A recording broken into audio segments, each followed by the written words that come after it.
We all remember the moment it happened. Maybe it was the chrome of a Road King, the speed of a Hayabusa, or the first time you heard a gull-wing whisper down the highway.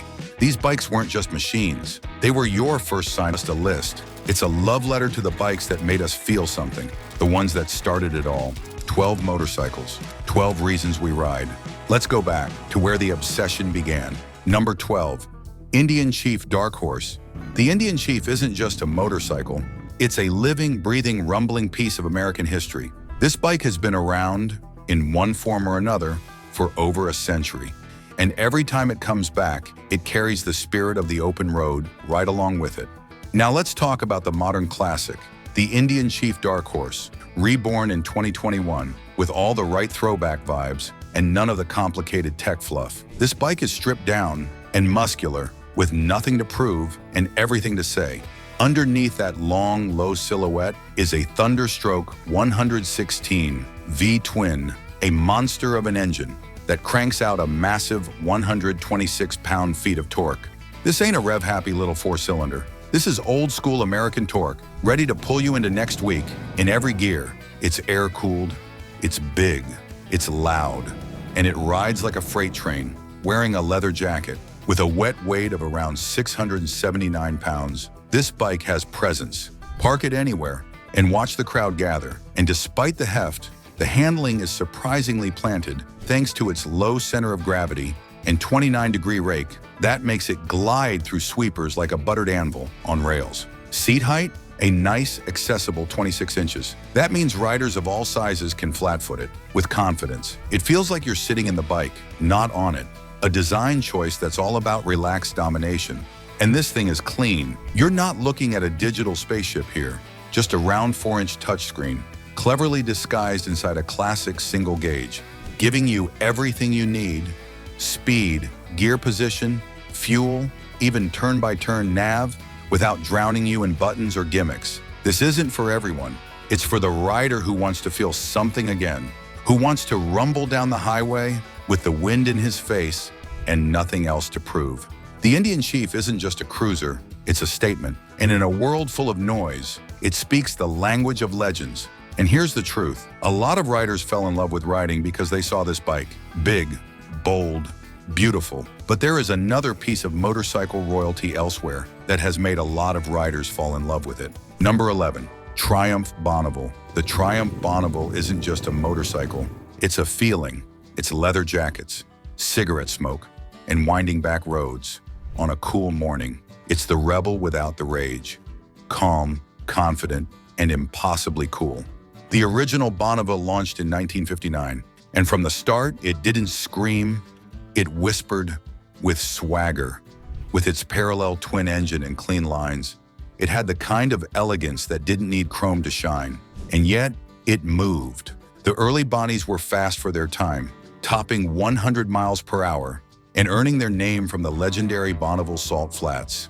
Actors rode them, rock stars posed with them, but it wasn't about fame, it was about feel. Even the modern classics, the tone of the engine, the shape of the tank, the gentle hum beneath you. Everything about the Bonavville says, let's ride and let's make it mean something. With an engine size ranging from 864 to 1200 cc's, depending on the model, the modern Bonnie strikes the perfect balance. Reliable enough for the everyday, classy enough for the weekend ride, and iconic enough to turn heads from London to Los Angeles. For many riders, the Bonavville wasn't just their first Triumph, it was their first love. It's the bike that made people want to sit upright, look proud, and ride with purpose. And while the Bonnie may look gentle, it holds decades of riding spirit in its bones. Next, we head to the 70s, to the powerhouse that knocked the door wide open and shouted, "Let's get serious." At number 10, the Kawasaki Z1. Before the Kawasaki Z1 hit the streets in 1972, people respected motorcycles. After whisper, it didn't ask politely, it kicked down the door and changed the game. This was Kawasaki saying, we're not here to compete, we're here to dominate. With a 903cc DOHC inline-4 engine, the Z1 made over 80 horsepower, unheard of at the time. It could hit 132 miles per hour. That wasn't just fast, that was scary fast for the era. With its teardrop tank, chrome pipes, and unmistakable stance, it looked like a muscle car. Vision and Japanese engineering at its best. The Z1 didn't just raise the bar, it set it. And for so many riders, this was the moment the love affair began. You didn't just ride the Z1, you held on for dear life and came back grinning. This wasn't a motorcycle you forgot. This was a motorcycle that stayed burned in your memory the first time you saw it, heard it, or had the guts to twist that throttle wide open. And just when you think the Z1 was bold, wait until you meet the quiet legend that followed it. The one that didn't scream for attention, but earned respect at every mile. Number 9, Honda Pan-European. Some bikes don't need to shout, they don't need flames on the tank or booming exhausts to make a statement. The Honda Pan-European made its mark in a different way, through quiet excellence and unstoppable consistency. Launched in the early 1990s as the Saint 1100 and later refined into the ST 1300, this wasn't just a touring bike, it was a machine built for the long haul. Smooth, fast, and incredibly stable. With a V4 engine tucked beneath its wide sculpted bodywork, the ST delivered around 120 horsepower and could glide past 140 miles per hour, all while keeping your heart rate at resting level. But it wasn't about speed, it was about trust. Police forces across Europe chose it. Long-distance riders swear by it. The ST series was the kind of bike that could take you across continents and then do it again the next day without a single complaint. It had range, it had comfort, it had that classic Honda reliability. That made it feel more like a jet than a motorcycle. And here's what made people fall in love. It didn't demand attention, it earned respect. You didn't ride a Pan-European to show off. You rode it because you knew what it could do. For many, this was the bike that proved motorcycling wasn't just for thrills. It was a lifestyle, a journey, a calling. And if the Pan-European was all about grace and control, then there is another that was born to fight. A street-hardened warrior that brought Harley to the people, loud, raw, and rebellious. Number 8, Harley-Davidson Sportster Iron 883. For many riders, the Harley-Davidson Sportster was their first Harley, their first taste of American thunder, the bike that made them feel like they finally belonged on the road. It was never the biggest, never the fastest. But that wasn't the point. Whether it was the Iron 883 with its stripped-down, blacked-out look, or the older 1200 with that unmistakable air-cooled attitude, the Sportster was RAW, nimble, and unapologetically loud. The Iron 883 came with an 883cc V-twin, putting out about 49 horsepower, just enough to get you in trouble if you weren't paying attention. And it weighed around 545 pounds, which meant it felt compact, almost like it wrapped itself around you. You could hear it coming, a block away, and feel it in your bones, long after the ride was over. More importantly, the Sportster was accessible. It didn't cost a fortune. It didn't try to impress you with tech. It just said, "Here I am, take me for a ride." Thousands of riders customized theirs. Chopped fenders, solo seats, loud pipes, mini apes. It became your bike the moment you rode it home. The Sportster didn't just create riders, it created lifestyles. And for anyone who ever threw a leg over one, you remember that feeling, that engine trembling beneath you, that first time someone nodded at you at a red light. You weren't just riding, you were a rider.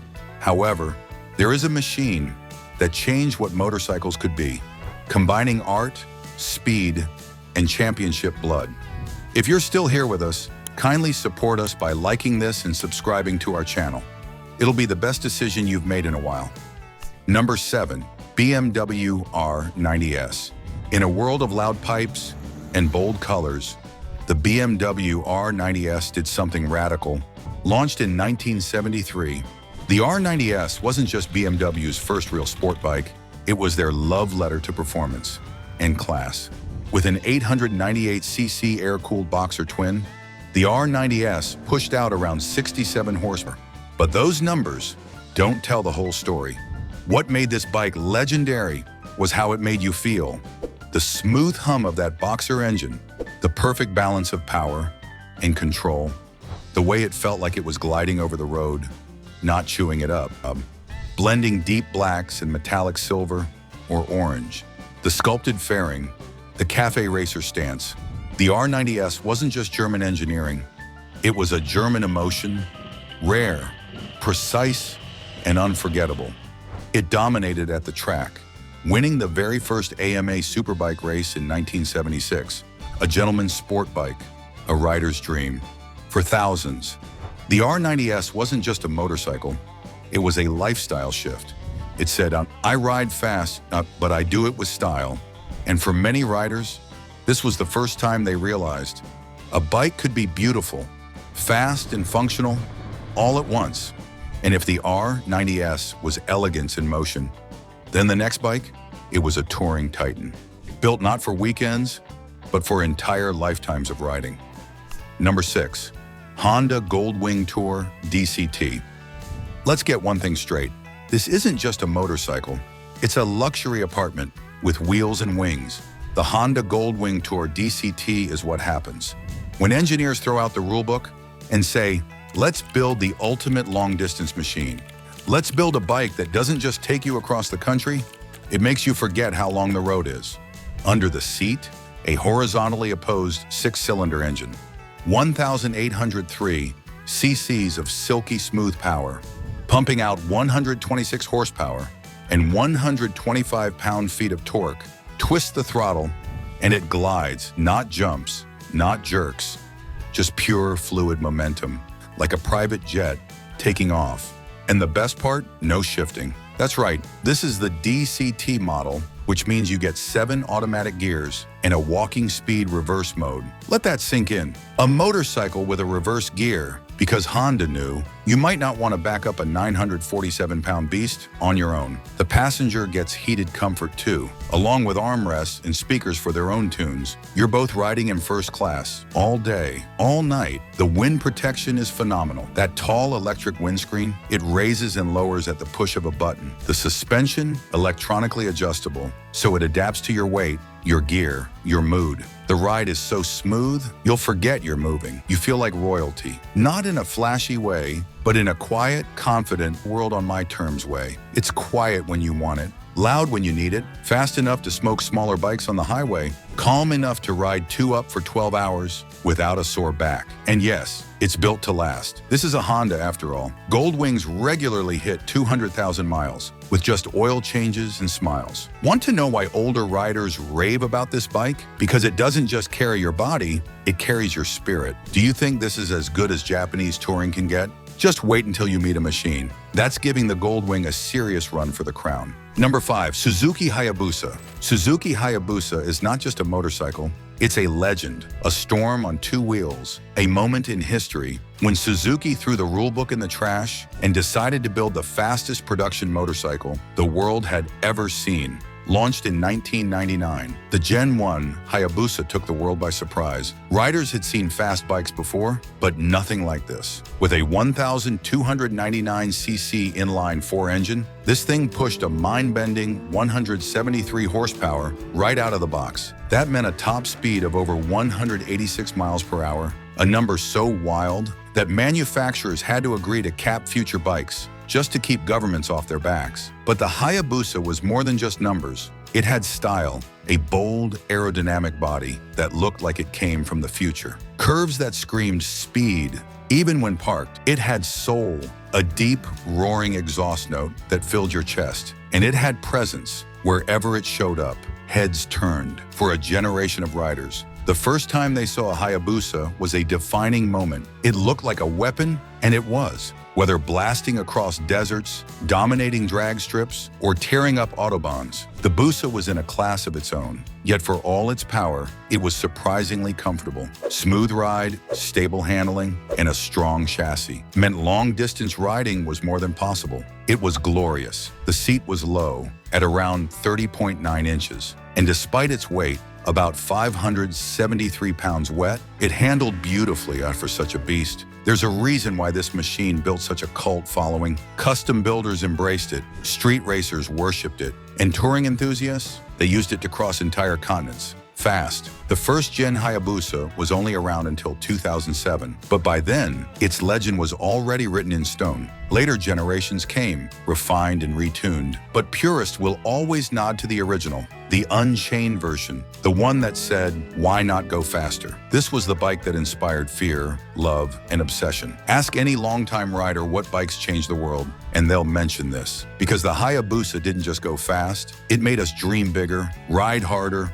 and remember why we fell in love with motorcycles in the first place. The Hayabusa wasn't just a super bike, it was a supernova. And if you ever had the chance to ride one, you'll never forget how it felt. To twist that throttle and hold on as the world disappeared behind you. Now that's what we call love. But after riding a missile, what happens when you grip a handlebar that feels like a loaded cannon? Because we are going to fire up a bike that defied logic and muscle and looked like nothing else ever built. Number 4, Ducati 916. The Ducati 916 is not just a motorcycle, it's a legend. A sculpture on which it didn't just race, it dominated. It didn't just turn heads, it stopped time, it revs hard. And 66 pound-feet of torque, roaring with a sound unlike anything else on the road. Paired with a 6-speed gearbox, this bike could scream past 165 miles per hour. Back in the 1990s, a beast by any standard. But this bike wasn't just about power. The single-sided swing arm,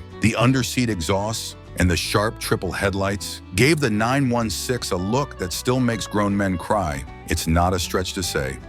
It weighed in at just around 430 pounds, making it light, flickable, and ready to dance through corners. And dance it did, winning 4 World Superbike Championships in the hands of Carl Fogarty and Troy Corser. If you ever get the chance to ride one, you'll feel it immediately. The precise feedback, the raw growl, no rider walks away the same. And speaking of bikes that rewrote the rules, it's time for the top 3 monsters, the absolute beasts among beasts. You have surely heard about them before. You have surely wanted to ride them before. And if not, and you're missing the bike that made you ride, let us know in the comments which made you fall in love with the road. Also, don't forget to like this video. And while you're at it, subscribe and hit the bell for notifications. Number 3, Yamaha VMax. All right, if you ever wanted a motorcycle that laughs at categories, throws away the rule book, and punches torque straight into your chest, you're looking at the Yamaha VMax. This thing is not a cruiser. It is not a sport bike.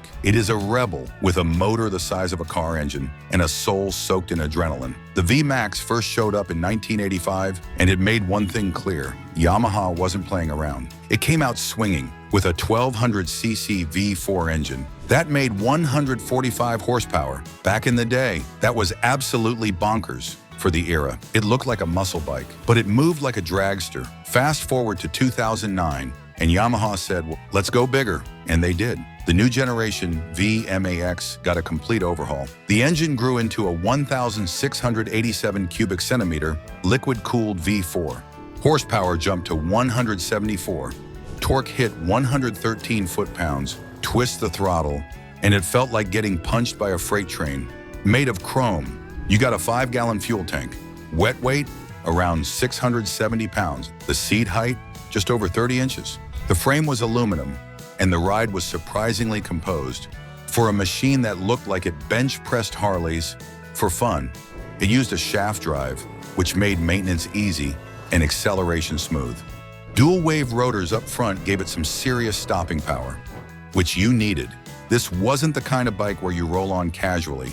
This was grab and go, full send, every time. Looks intimidating. The VMax had a low-slung, broad-shouldered stance. That made it look like it was flexing, even when parked. Exhaust pipes flared out on both sides, and the engine was the visual centerpiece. No fake vents, no plastic mess, just raw metal and attitude. Tech, minimal. No ride modes. No traction control at launch, just your wrist and a warning. Later models got some ABS, but the whole point of the VMax was to give you the control.